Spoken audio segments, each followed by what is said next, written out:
প্রিয় শিক্ষার্থী, এখন আমি একাদশ দ্বাদশ শ্রেণীর উচ্চতর গণিত প্রথম পত্রের তৃতীয় অধ্যায় সরল রেখার কিছু সূত্র নিয়ে আলোচনা করব। দেখো, আমরা এই সরল রেখার সূত্র আলোচনা করার সময় আমাদেরকে প্রথমত জানতে হবে যে কার্তেশীয় স্থানাঙ্ক কি। কার্তেশীয় স্থানাঙ্ক, কার্তেশীয় স্থানাঙ্ক, এই যে কার্তেশীয় স্থানাঙ্ক, কার্তেশীয় স্থানাঙ্ক করার জন্য আমরা একটা সমতলে, এই যে বোর্ড একটা সমতল, এই সমতলে লম্বভাবে পরস্পরস্থিতি দুটি সরল রেখা যথাক্রমে x ও x ড্যাশ, y ও y ড্যাশ অঙ্কন করি, যেখানে x ড্যাশ x অক্ষ এবং y ও y ড্যাশ y অক্ষ নির্দেশ করে, আর মূল বিন্দু হচ্ছে 0 0। এখন এই সমতলে অক্ষদ্বয়ের সমতলে একটা বিন্দু নিব P। এই যে বিন্দু একটা P নিলাম, P থেকে x অক্ষ এবং y অক্ষের উপর যদি দুটি লম্ব টানি, এই যে দেখো দুটি লম্ব টানলাম, একটা হলো PM আর একটি হলো PN, ঠিক আছে? দুটি লম্ব টানলাম। এই যে লম্ব দুটি অঙ্কন করলাম, এখানে P বিন্দুর স্থানাঙ্ক আমি ধরে নিলাম x y, এখানে যে কোনো বিন্দু হইতে পারে। আমরা ধরে নিলাম P বিন্দুর স্থানাঙ্ক x y, তার মানে হচ্ছে x অক্ষ থেকে এই যে দূরত্বটা, এটা হলো y একক দূরত্ব, এই যে দেখো। আবার y অক্ষ থেকে যে দূরত্ব সেটা হলো x একক দূরত্ব।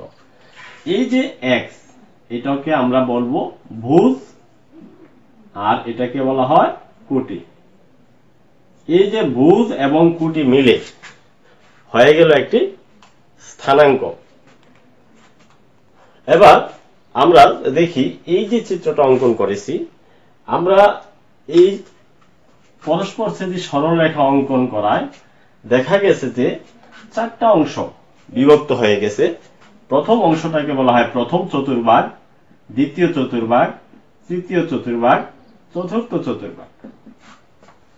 প্রথম চতুর্ভাগে প্লাস প্লাসের মানগুলা বসে, দ্বিতীয় চতুর্ভাগে মাইনাস প্লাসের মান বসে, তৃতীয় চতুর্ভাগে মাইনাস মাইনাসের মান, আর চতুর্থ চতুর্ভাগে প্লাস মাইনাসের মান বসে। আমরা যদি একটা বিন্দু বসাই, যেমন এ বিন্দুর স্থানাঙ্ক ধরে নিলাম -3 5। এখন এই স্থানাঙ্ক থেকে আমরা বুঝতে পারি না কোন চতুর্ভাগে পড়বে। আমরা দেখতেছি প্রথম দ্বিতীয়, এই যেহেতু প্রথমটা মাইনাসের দ্বিতীয়টা প্লাসের, সুতরাং এটা দ্বিতীয় চতুর্ভাগে পড়ে। আমরা যদি এটাকে অঙ্কন করতে যাই, দেখো 1 2 3, 1 2 3 4 5, এই যে এভাবে যদি আমরা যোগ করি, দুইটা রেখাকে যোগ করি, যোগ করার পরে একটা বিন্দুতে ছেদ করছে, তাহলে এই বিন্দুটি হলো -3 5 বিন্দু। আর x ও y অক্ষে দুটি পরস্পর লম্ব হওয়ায় এটাকে কার্তেশীয় স্থানাঙ্ক বা আয়তাকার স্থানাঙ্ক বলা হয়। এখন আমরা দেখি পোলার স্থানাঙ্ক কি। পোলার স্থানাঙ্ক, পোলার স্থানাঙ্ক আরেকটি নাম হলো অক্ষকৌণিক স্থানাঙ্ক। এখন এই যে আমরা কার্তেশীয় স্থানাঙ্ক লিখেছি, এই কার্তেশীয় স্থানাঙ্কের আমরা দেখতেছি যে মূল বিন্দু আছে, কার্তেশীয় স্থানাঙ্কের যে মূল বিন্দু আছে, মূল বিন্দু থেকে আমরা যদি আর দূরত্বে সরে যাই, একটা দূরত্বে সরে যাই, তাহলে এটা হয়ে যাবে ব্যাসার্ধ। ধরে নিলাম আর দূরত্ব, এবং এই যে এক্স অক্ষ, এই যে এক্স অক্ষ আছে, এক্স অক্ষটি এটার সাথে যে কোণ উৎপন্ন করেছে এটা হলো থিটা কোণ। তাহলে আমরা বলতে পারি আর থিটা, অর্থাৎ পোলার স্থানাঙ্ক হলো আর থিটা। আর বলতে বোঝানো হচ্ছে দূরত্ব স্থানাঙ্ক, আর থিটা বলতে বোঝানো হচ্ছে কোণ স্থানাঙ্ক। ঠিক আছে, এখন আমরা দেখব এই যে কার্তেশীয় এবং পোলার স্থানাঙ্ক দুটিকে কিভাবে আমরা সম্পর্ক তৈরি করতে পারি। কার্তেশীয় ও পোলার স্থানাঙ্কের সম্পর্ক নির্ণয়,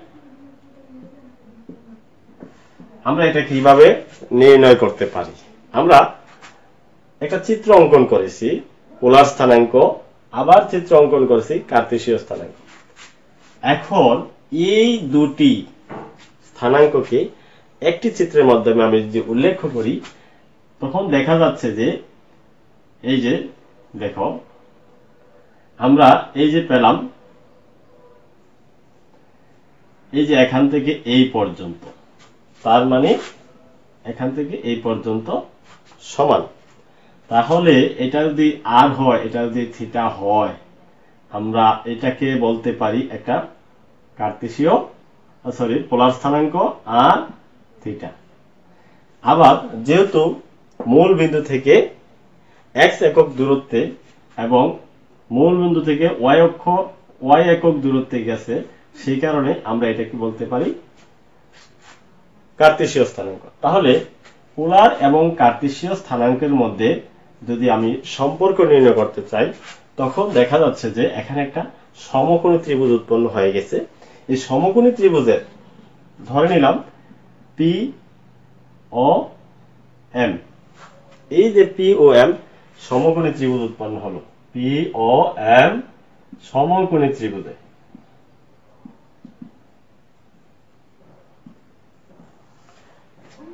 পি ও এম সমকোণী ত্রিভুজে আমরা যদি সাইন থিটার মান বের করতে চাই, তখন কি আসে দেখো। এখানে দেখো, এই যে কার্তেশীয় স্থানাঙ্কের এই যে এখান থেকে এই পর্যন্ত, তার মানে হচ্ছে এক্স দূরত্ব, আর এখান থেকে এই পর্যন্ত ছিল ওয়াই দূরত্ব। ঠিক আছে, আর থিটা আছে, আর এই যে মূল বিন্দু থেকে একটা দূরত্বে এই যে কার্তেশীয় এবং পোলার স্থানাঙ্কটা অবস্থান করেছে, সেটাকে আমি আর দিয়ে চিহ্নিত করলাম। এখন সাইন থিটার সূত্র কি? লম্ব বাই অতিভুজ। তাহলে কি লম্ব আর অতিভুজ, লম্ব হলো ওয়াই, অতিভুজ হলো আর। এখন এটাকে আমি যদি লিখি ওয়াই ইকুয়াল আর সাইন থিটা, সুতরাং আমরা একটা সমীকরণ পেয়ে গেলাম। আবার লিখে যে এটা ওয়াই আর সাইন থিটা। আবার কস থিটা যদি চিন্তা করি, তখন হয়ে যাবে দেখো ভূমি বাই অতিভুজ। তাহলে ভূমি হলো এক্স, অতিভুজ হলো আর। তাহলে এখানে আমরা কি পাচ্ছি, এক্স সমান আর কস থিটা। সুতরাং এক্স ইকুয়াল আর কস থিটা। এখন আমি যদি এই দুইটা সমীকরণকে বর্গ করে যোগ করি, তখন কি পাই, Y square plus X square, অর্থাৎ R square sine square theta plus R square cos square theta. তার মানে হচ্ছে এখানে যদি আমি আর স্কোয়ার কমন নেই, sine square theta plus cos square theta. এই যে আমরা এটা লিখেছি, তাহলে কি হলো x square plus y square সমান r স্কয়ার, অর্থাৎ sin square theta plus cos square theta equal 1। একটা, দুইটা, তিনটা সমীকরণ পেয়ে গেলাম। আরেকটি সমীকরণ আমরা যদি পাই, 1 নংকে 2 নং দ্বারা ভাগ করি, তাহলে কি হবে y বাই x, তাহলে কি হলো r sin থিটা আর cos থিটা। তখন আমরা পাচ্ছি কি tan থিটা। ঠিক আছে, এখন আমরা এখান থেকে পেয়ে গেলাম tan থিটা সমান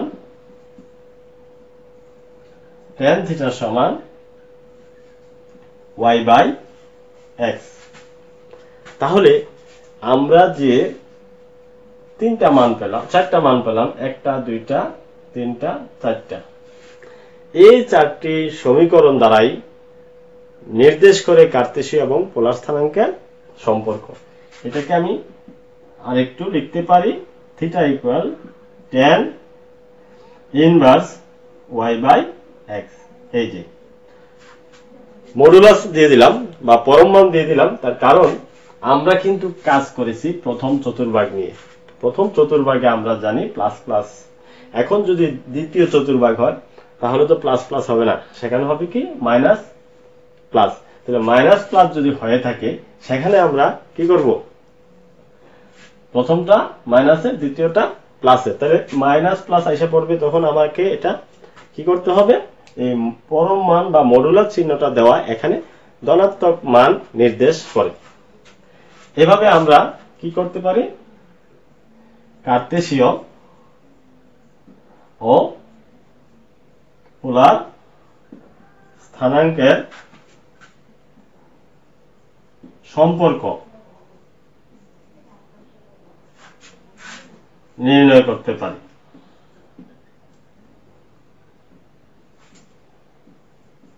ঠিক আছে,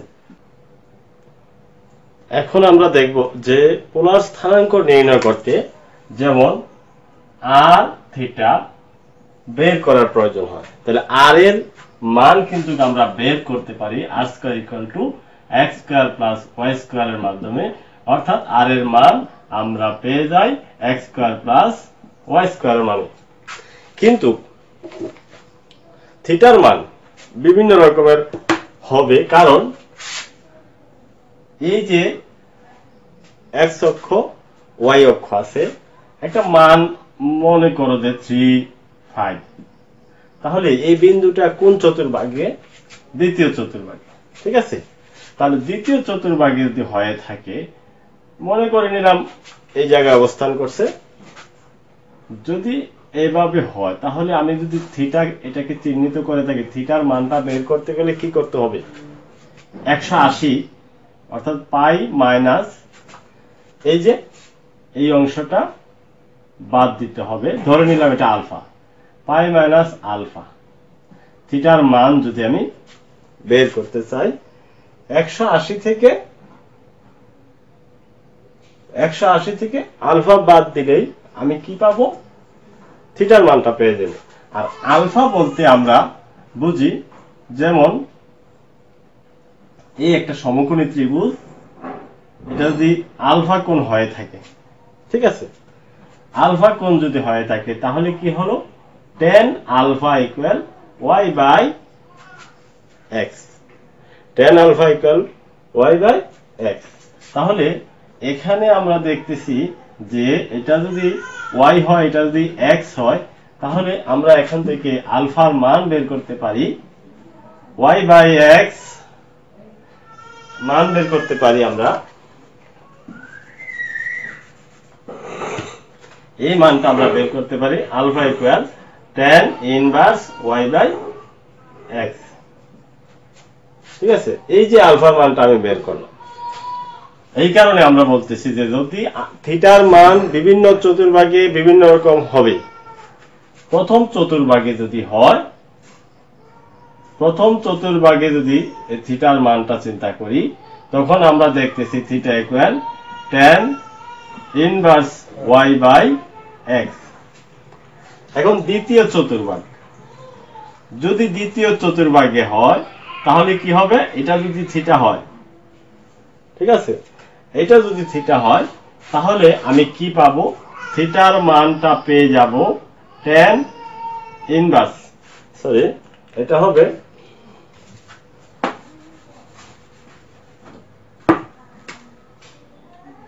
এখানে থিটার মানটা হয়ে যাবে পাই মাইনাস, অর্থাৎ আমি থিটাকে পেতে হলে কি করতে হবে, 180 থেকে মাইনাস করতে হবে এই মানটাকে, এটাকে আমি ধরে নিলাম আলফা, তাহলে এটা কি হলো পাই মাইনাস আলফা। আর আলফা বলতে আমি বুঝতেছি, আলফা বলতে বোঝানো হচ্ছে যে tan inverse y by x।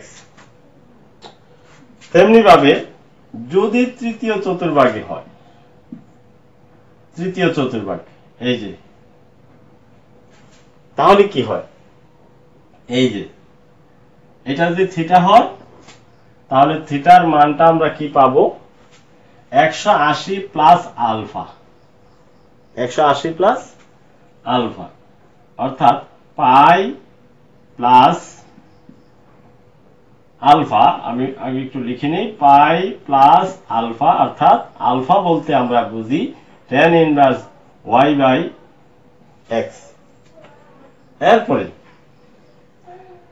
যদি চতুর্থ চতুর্ভাগে হয় তাহলে কি হয়, এই যে দেখো চতুর্থ চতুর্ভাগ,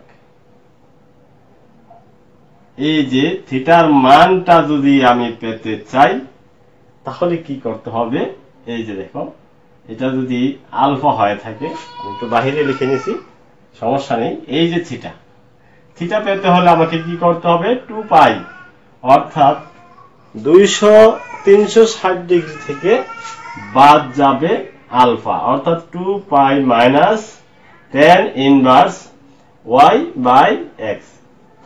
এভাবে আমরা বিভিন্ন চতুর্ভাগে থিটার মানটা বের করতে পারি।